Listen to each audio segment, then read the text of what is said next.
Hey, it's me, Nesser. Welcome to the Nesser Show. On the couch with me today is Irish artist Jafaris. In the last couple of years, we've seen less of our beloved Jafaris, and I want to know why and what's been happening in the last 2 years. This episode is full of topics about spirituality, family, and purpose. I hope you leave inspired.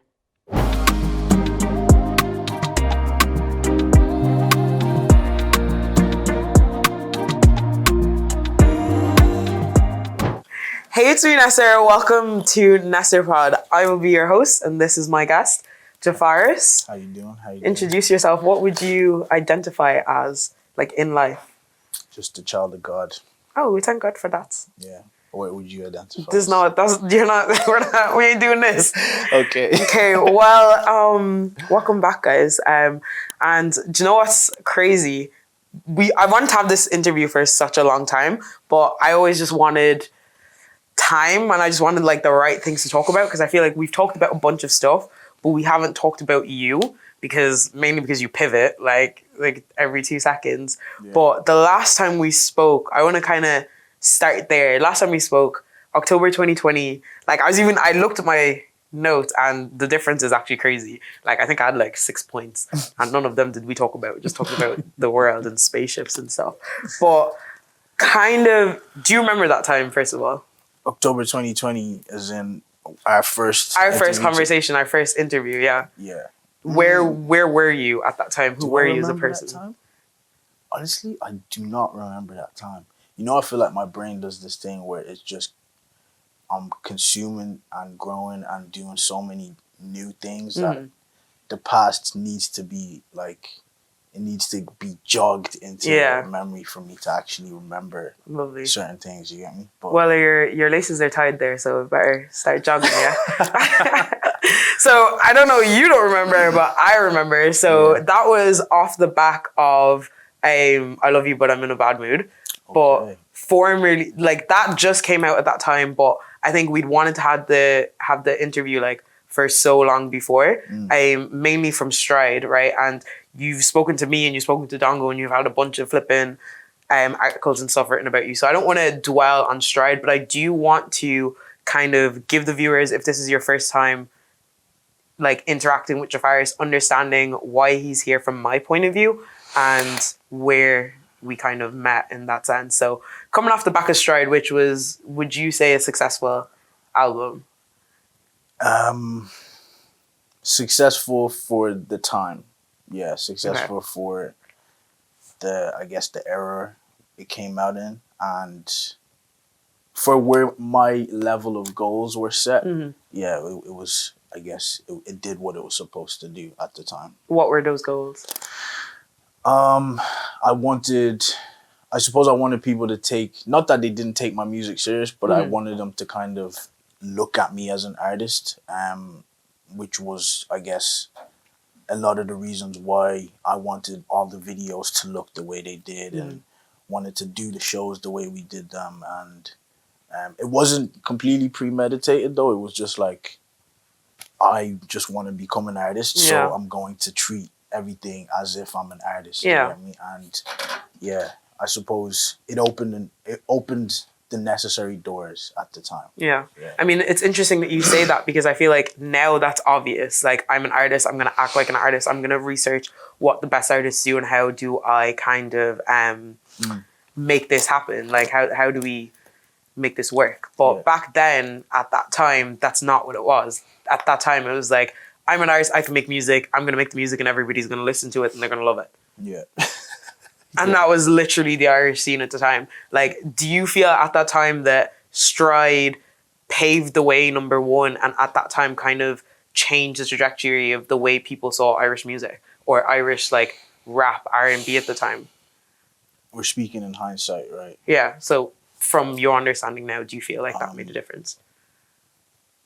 I don't know if I can personally say I see the fact that we paved the way or whatever, but I'm always told that we did. You get me? Whether it's through the listening party or the visuals or, I don't know, certain shows and stuff that we got to do. Yeah, everyone's, oh yeah, you did this and you did this. But I'm just like, I mean, a lot of people were doing this before me. Do you get me? Not necessarily in our community, but in music in Ireland in general, this stuff isn't new. Do you get me? It's just maybe the first time a black artist. And if we're talking like that, then maybe yes, there were some doors open, but I don't really look at it like that. I'm just like, why not? What? I don't know. I'm getting tired of separating the fact that yes, you're black and you're white and you're gonna get this opportunity because you're white and blah blah. Like, I don't know. I want us to be able to compete in the world and just think in that manner. Like, it's not just us or everybody. Everybody, not just. I guess it's hard to not be a black person. 100%. And I feel like, being honest, that was one of the things that was on your side. Like, yes, of course, a bunch of other people were doing it, but at that time, it was even pre-pandemic, pre all the pro-woke stuff. Like, I think that was a lot of what played on your side, in the sense that, not that you were given it as a sense of tokenism, but it was that, yes, okay, we're all the same, or whatever, you can say that hypothetically, but they had never seen somebody with that talent to be able to kind of execute it the way you did, because we had the likes of Super Silly, we had the likes of Hair Squad at the time, like, and other people popping up here and there. SoundCloud was massive at the time, but nobody had put out an album or body of work with that much quality and that much intention, or perceived intention, in the sense of the way you did it. So I feel like I agree in the sense that you're saying, yes, we should do this, but I've said a lot of times that should is a massive privilege. But like, at the time, we only could see it as that, because I feel like you gave a lot of people, I don't even want to say hope, because I feel like people were doing it anyway, but I feel like you gave people now like a template of, this is now the level that we're set, and everything is, like you said, at that time. Like, if you came out with Strike today and did the things you did today, like, arguably it might not be good enough for what we're seeing. I don't really know how to put it. I just say that I don't need the credit, or I don't want the credit. Why? Because none of this is me. Like, it's literally God doing what God wants to happen. Do you get me? So when the praise and stuff comes to me, I get really like. So you've never, ever, ever, ever in the whole time, Stride dropped in what, 2018?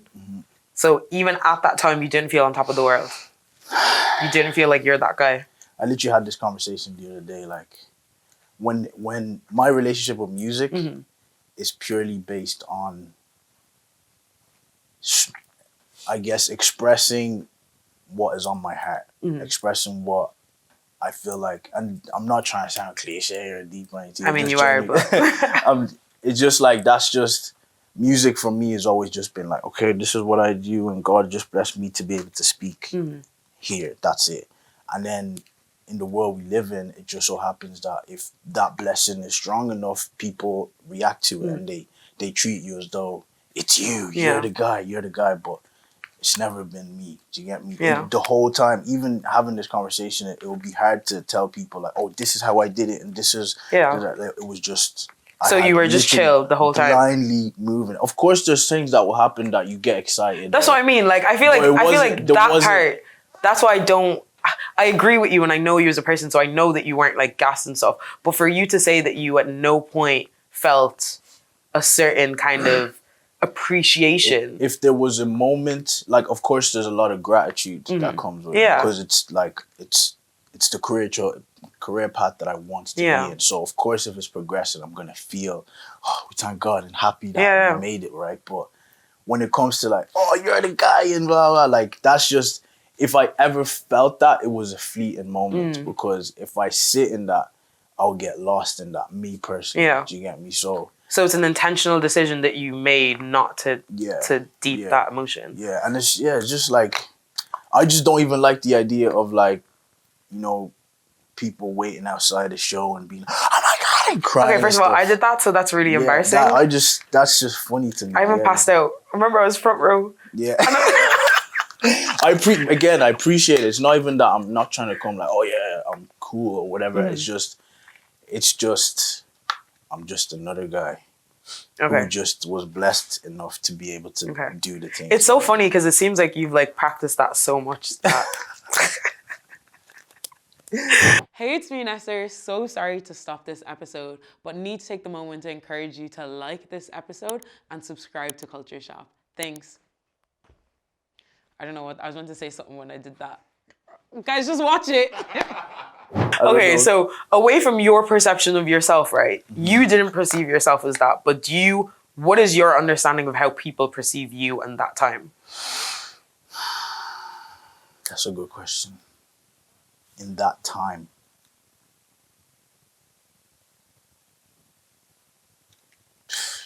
I don't know, a leader, if I could say so. Just in terms of like the levels that we were blessed to be able to reach at that time with the little resources that we had.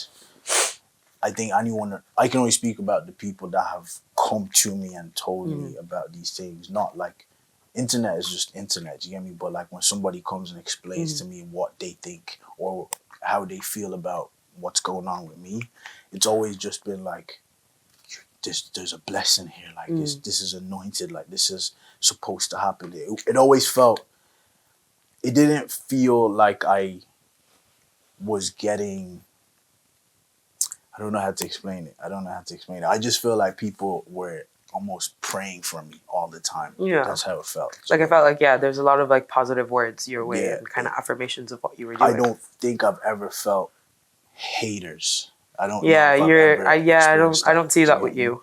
Maybe they're just looking at our spot. Look, we'll find out soon. So, okay. In the sense of understanding where you were, regardless of whether you internalized that understanding or not, would you say you were on top? Of what? You were just on top. You were the guy. Of this imaginary scene. From my vision, it was Reggie Snow, Hair Squared, then maybe me. Okay, so top 3. Yeah. Yeah, so you're still on top. Do you feel that way right now? No. Why not? I don't know. I guess I never accepted that I was in the top 3 then, so now it's kind of like... So forget about your acceptance, because clearly... How do I do that? No, so it's not like...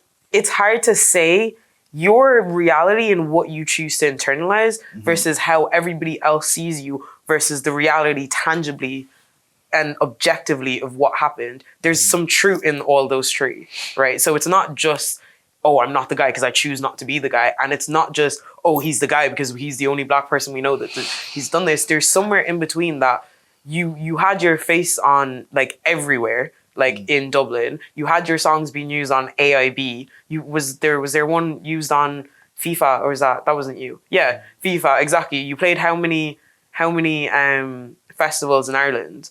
So forget about how you felt about yourself or how you saw yourself. At some stage, people liked you enough to put you on all of these places. Those are not easy things to do. So objectively, you were somewhere up there. Yeah. Okay, cool. Yeah.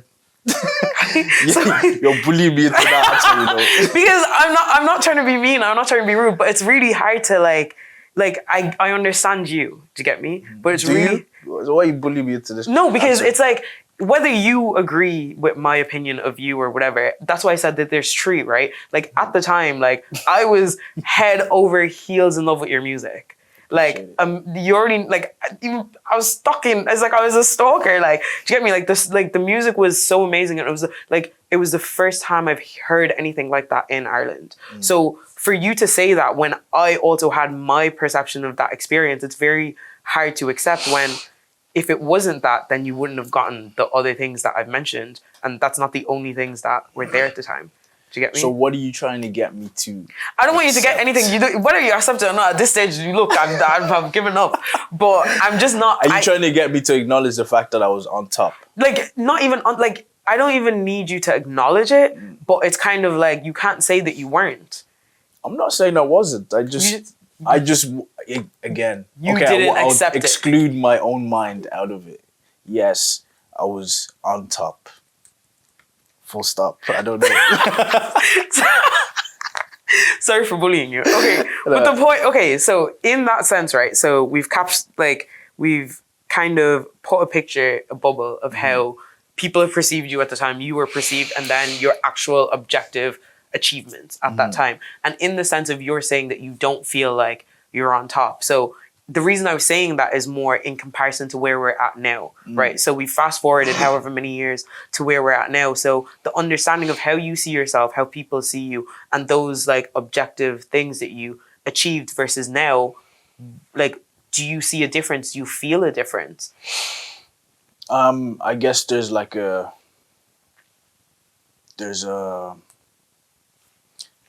tangible, I don't know if that's the word, a tangible difference, where it's like I clearly am not dropping as much as I was back then, or I'm not on radio or whatever I was at the time. I think the biggest difference for me personally is that, not that this didn't exist then, but it just feels like there's a massive level of respect, do you get me, that is always brought towards me based on what we did back then, do you get me? So I guess I'm still living off just the remnants of what it was back then, but it's very different. I feel like even my mind frame and how I view my career and stuff like that has changed a lot. So how do you view your career now? It's mad that we're doing this right now. Why? What's mad? It feels like a lot has changed in the last month, or last, like, just recently. You get me? How I look at like music, for me, it's, in hindsight, it's always just been a stepping stone. You get me? It's not my final destination. Like, music is just a thing that God blessed me with in order to be able to express my message, but it's not the only thing that he gave me. You get me? So my career is not music focused. It's not. I don't even want to be perceived as a musician, if that's the word. Yeah. I'm literally just on this trajectory of how do I do exactly what God wants me to do? Do you get me? And trying to hear in detail exactly what he wants me to do, as opposed to me just, oh yeah, you gave me music, cool, let me just go like change the world. And he's like, well, I didn't ask you to do that with music. Do you get me? I feel like I'm squandering my gifts. Like, music is very self-serving, so you get caught up in like, oh yeah, sure, like I'm the guy, but you're not the guy. You get me? Like, it's quite interesting that you mentioned finding your identity outside of music, because I feel like a conversation that I'm always having is kind of, and in the sense of growing in the development, like from child, teenager to adult, and sometimes even prolonged adulthood, is kind of, you're good at something, that thing is affirmed, and then either you make that thing your identity or people make that your identity. And in the sense of what you even said, that you're living off the clout that you had in 2018, but luckily for you, that has changed to respect, because clout is not always turning into respect, right? But even in that sense that it benefits you in a certain manner, but you don't want to be limited to that musician, or I don't want to say artist, because artist in the sense of music, but I feel like you are an artist. I feel like you're quite a naturally like creative person, like in whatever thing you want to do. I feel like you want to make it as creative as possible. So in saying that, like, how hard is it to know inside that this thing is not your be all and end all? I've heard you say stepping stone like a bunch of times. So how is that for you in dealing with kind of the cognitive dissonance in how you are and how you see yourself versus how people want you to see yourself? I think it gets frustrating because, well, let me say, it's frustrating. It was frustrating because I didn't really know all of that for myself. So how would I expect other people to even treat me that way? Do you get me? But once I accepted it and processed the acceptance of it, it's like, almost like, okay, you know now why you lagging. Like, how do you you start stepping into this identity that you actually want to create? Do you get me? And yeah, it's just a thing that I'm literally learning every day.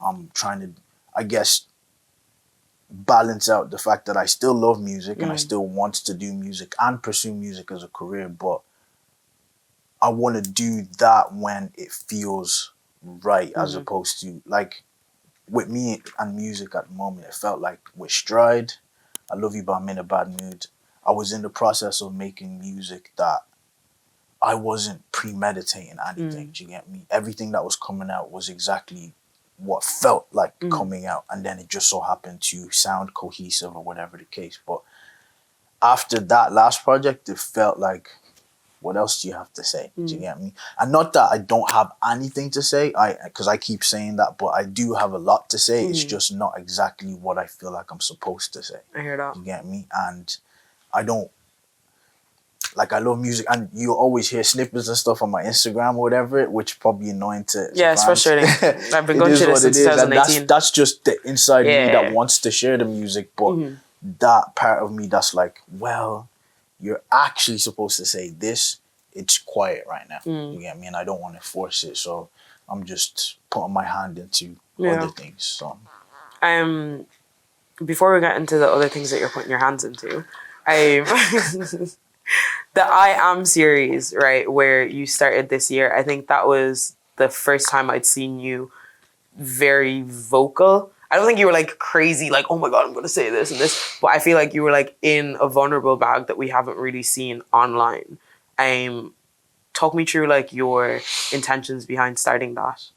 The I Am series was attached to a concept that I have called Beyond the Shell. And Beyond the Shell started off as a silly thing, because obviously I started this music thing as a poet, if you will. Like I would just write poems. You're profound in that. Yeah. Even before like profound, for real, like it was literally just me just writing poetry and then obviously translated into melody and rap and blah blah. But I felt at the time that I came up with the Beyond the Shell, it was probably like 2 years ago.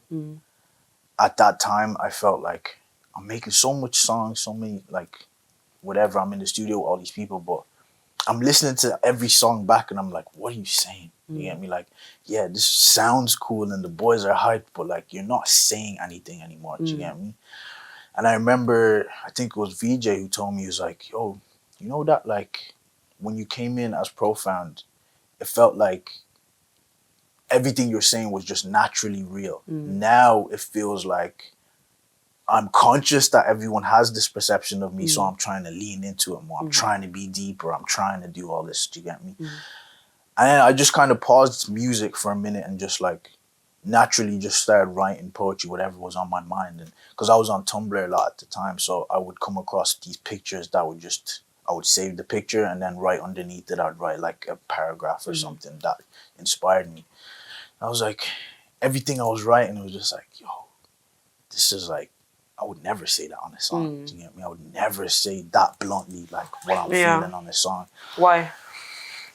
I don't know. I felt like I tried to. The only time I ever did that for real was on Stride with Ghost. And that was the first, maybe last time as well, that I felt like, yo, this is me talking about me for real. You know what I mean? And yeah, so I made all these poems and I was like, oh, I want to share them. But I don't want to share them on my main page. I don't want to, because, you know, it's too vulnerable and all of that. So I was like, let me just make an Instagram page. And for some reason, the word Beyond the Shell just stuck with me. Do you get me? It was me just showing people more than the facade of Jafaris. Do you get me? Like, Jafaris is obviously parts of Percy, but it's glossed up by the imagery and stuff. Do you get me? And I did that, and then that concept of Beyond the Shell kept growing. I was like, oh, maybe it could be an interview series where I, like, kind of like what you do. It's okay, don't date.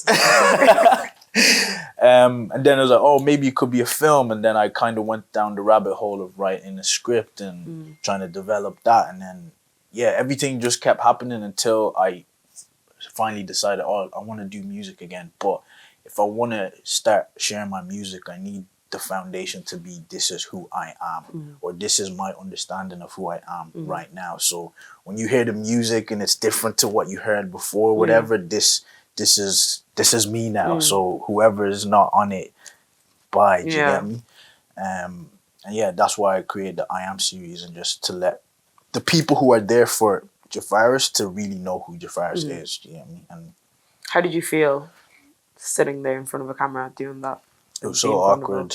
It It was so awkward because I was shooting it with a lot of people that I had just met. Do you get me? So it wasn't like my original crew and everyone who knows me. It felt like extra vulnerable, like extra scary. So they did try to accommodate. They left the room and stuff like that. But the cameraman, I don't know you like that. Do you get me? But, especially when you're talking to the camera, like it does feel a lot easier if you have somebody to talk to or talk at that you feel comfortable with. We tried to keep it as natural as possible. I literally only read the questions when on you the got spot. There. That's what I was going to ask, Yeah, so it wasn't premeditated answers. I think we re-recorded one question.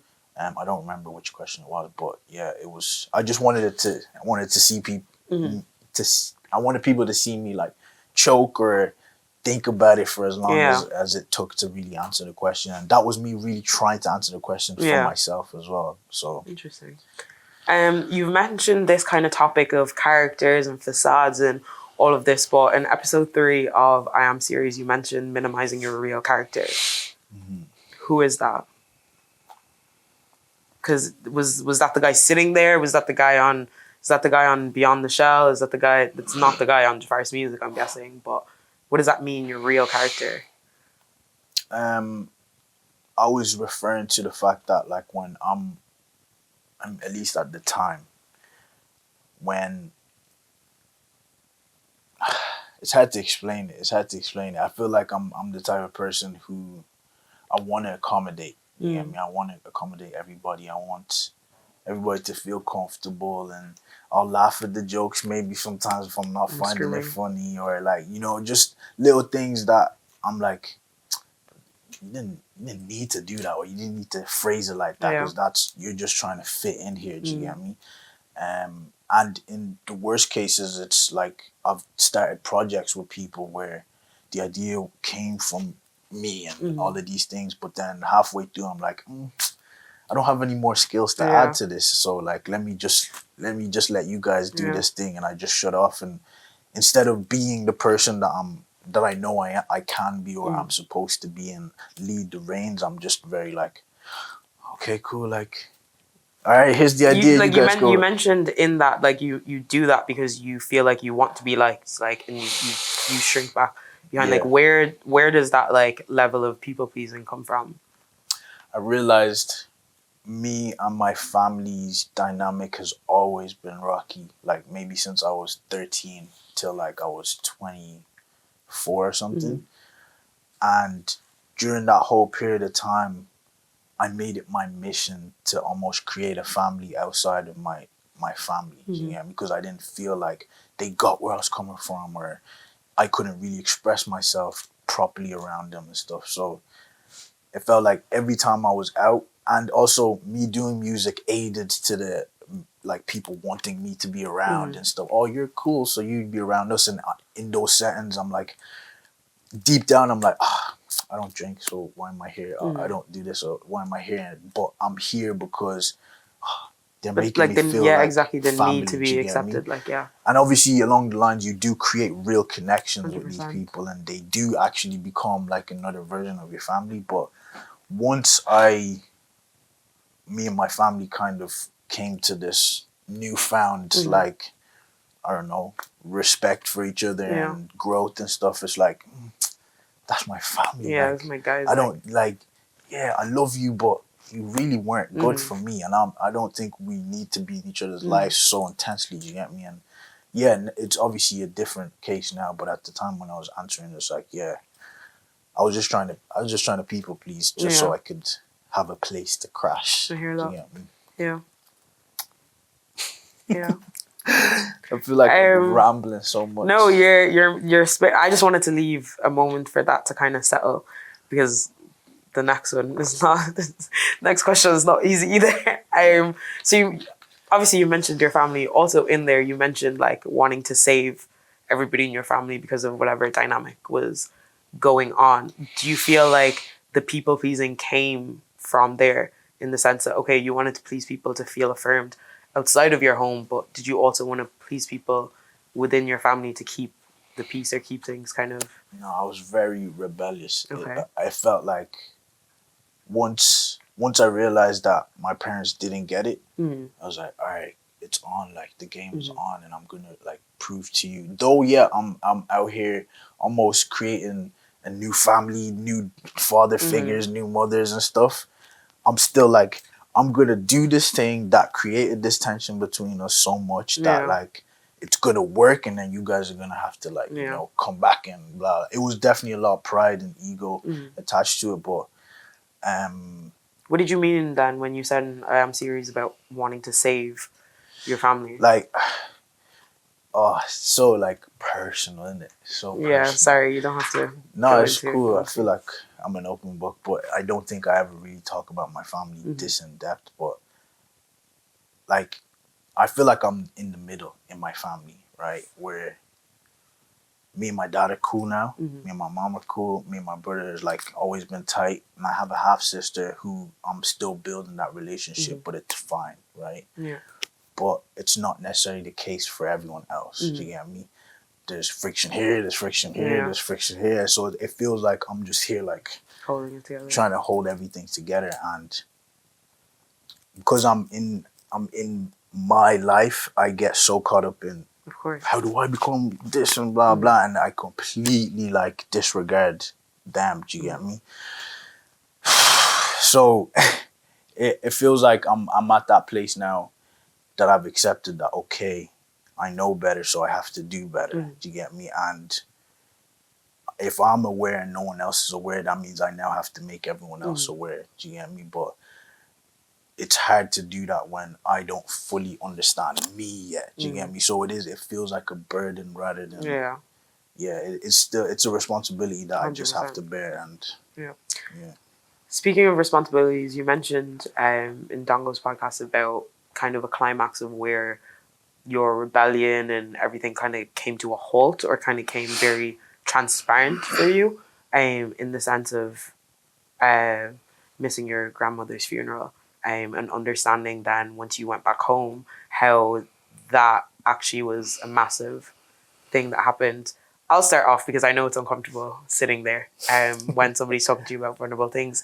The reason I brought that up is because I had the same experience, in the sense that I'm the only person who didn't go to my dad's funeral. So mine wasn't as bad as yours, not joking, in the sense that I came from college I was in college in America, so I had an option of flying from America to Ireland or America to Nigeria, and I'd never been to Nigeria before. So, and then my mom and my brother weren't going until the week after. So it was I was just going to be in Nigeria, just there. And I just wanted to be with my family. So I ended up staying in Ireland with my sister. I haven't been since. So I feel like that epiphany is still waiting to slap me in the face. But what did that experience teach you, in the sense of wanting to prioritize your family and understanding the gravity of your actions in that time and kind of the responsibility moving forward? I just remember going back to my village. Yeah.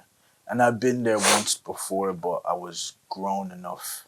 This was 2017, 18, I think it was. So I was grown enough to I have my own understanding of the world and stuff. So me and my family and my aunties and stuff are coming to me, and they're like, oh, look at this. Your dad did this. Look at this. Your grandfather did this. Look at this. Your dad is the reason why we have electricity here and blah, blah. And all my cousins and stuff, oh, look, you own this and this is yours. I'm just like, what? There's a whole other world out here that this is my blood. This is actually where it came from. But I'm so disconnected to it. And in making that mistake of not going to my grandmother's funeral, though it was a bad thing, it's also allowed this moment to happen where okay, it's a moment of realization where it's doesn't matter if I'm wearing silver with gold jewelry, doesn't matter if I'm all this stuff that we care about out here does not mean anything, and it shouldn't mean anything to me specifically, knowing that this is my responsibility. Do you get me? And it just put a huge battery on my back to speed up the process of figuring out who I am, all this stuff, and then getting to it and bringing it all home. Do you get me? I'm on that process of how do I now bridge that gap between my family here and my family there, and how do I now elevate what's going on there? How do I take it further than my dad did? Do you get me? And that's kind of the whole thing. Like, I come from a family of like hard workers, nice people. Do you get me? And the surroundings that I put myself in doesn't cultivate that mindset for me. Do you get me? So it just taught me a lot about what I'm actually here to do and what I'm supposed to be focused on. Amazing. I love that for you. I know it's definitely not easy to go through that emotionally, but to go through that and come out with that understanding, I think it probably means the world to you, like life-changing, if at the least, you know? Definitely. Okay, well, on to lighter topics. So you mentioned obviously wanting to do different things and putting your hand in different things. So since music, and even with music, you've obviously started or been part of people who started IBO. You've also started kind of working with musicians. You're doing Say That, and you mentioned the growth experience. This is the only time that you have autonomy of where this conversation is going to go.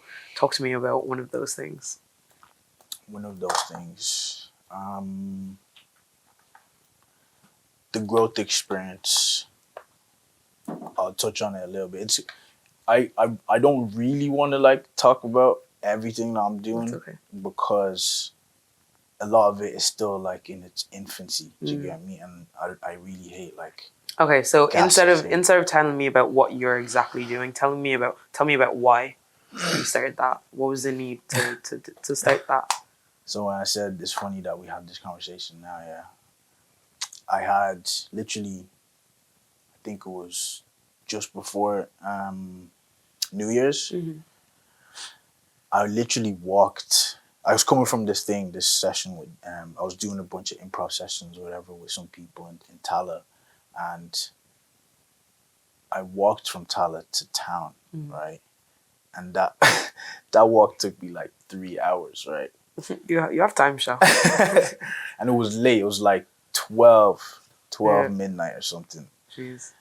And 15 minutes into that walk, I realized, oh shit, I lost my earphones this morning, so I don't have anything to distract me on this walk, So I just have to talk to myself.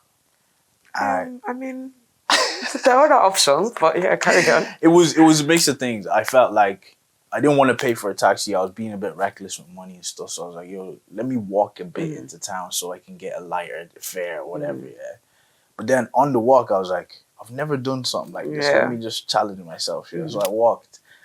But on the walk, I was talking to myself, and I won't go into too much detail about what I said to myself, but there was a moment where I asked myself, like, what do you actually care about? Like, what makes your heart cry? Like, why do you wake up out of bed every day?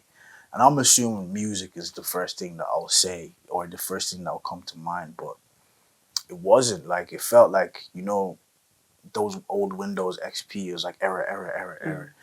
Instead of error, it said like people, like it just people. And in that moment, in hindsight, I'm just like, even this music thing that I'm doing, it's always felt like there was a part of me that just kept wanting to bring everybody with me. Do you get me? How do I put this person on this stage with me? How do I get this many people to perform after I've performed? And like, it was always just people focused, not even like consciously. It was just like, that's just what's inside me. And I feel like only focusing on music has always made me feel like, oh, this is so self-serving. What am I doing? Like, I don't care about being on stage for real. I don't care about being on this. Yeah, I'm grateful, but it's not. I understand. You get me? And then, and I once I really attacked, I was like, cool, I care about people. What am I gonna do about caring about people? You get me?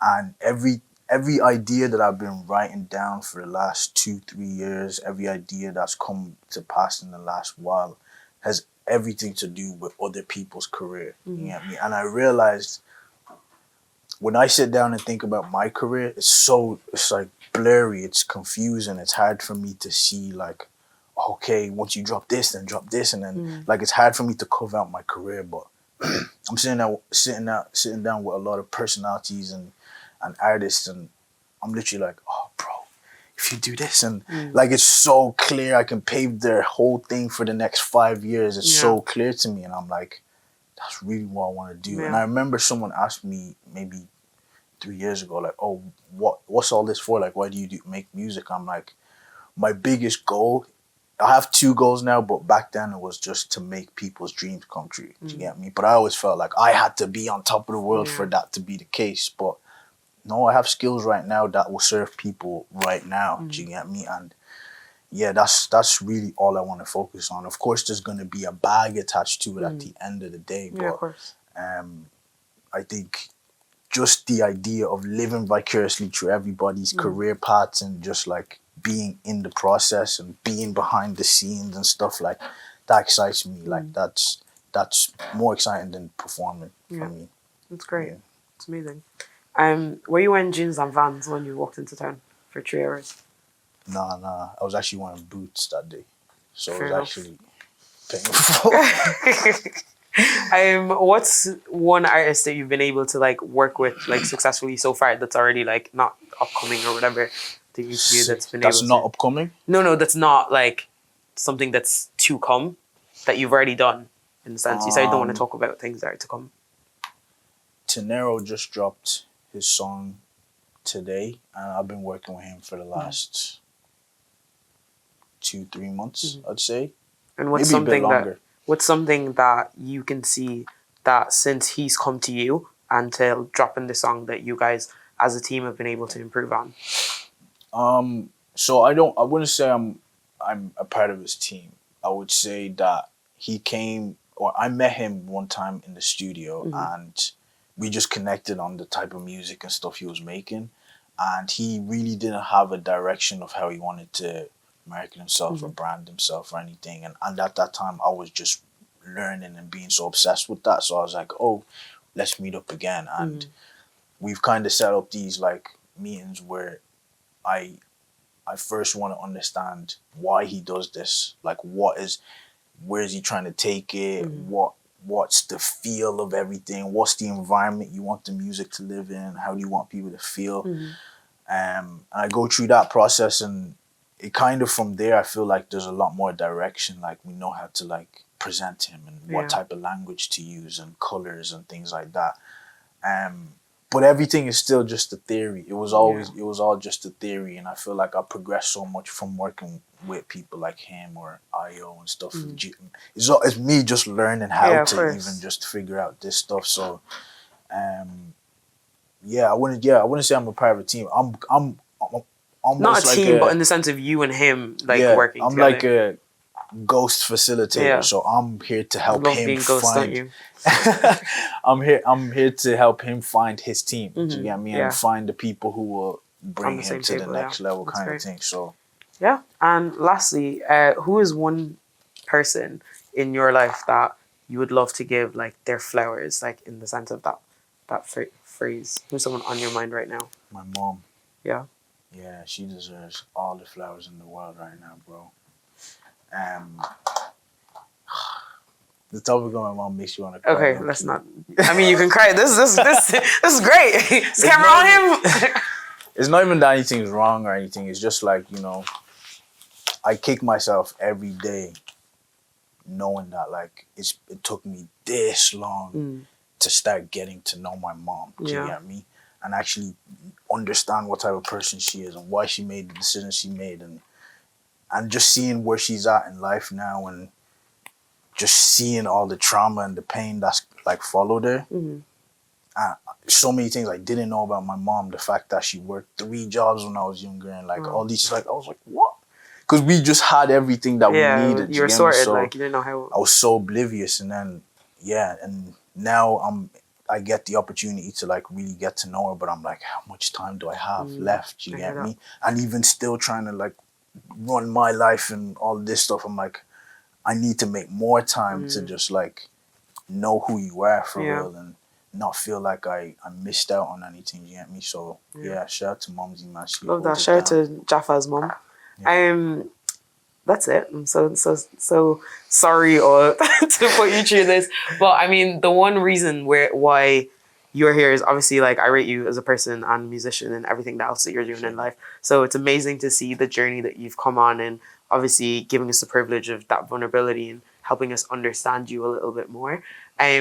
In saying that, I would like to give you your flowers, but physical flowers. So here you go. There you go. You can give that to your mom. Yeah. I know you're not going to be able to use it yourself. But I mean, it's just a little gesture, but we appreciate you and I care about you and I just can't wait to see all the things that you end up doing this year. So can we hug or something? Yeah, we can hug it out.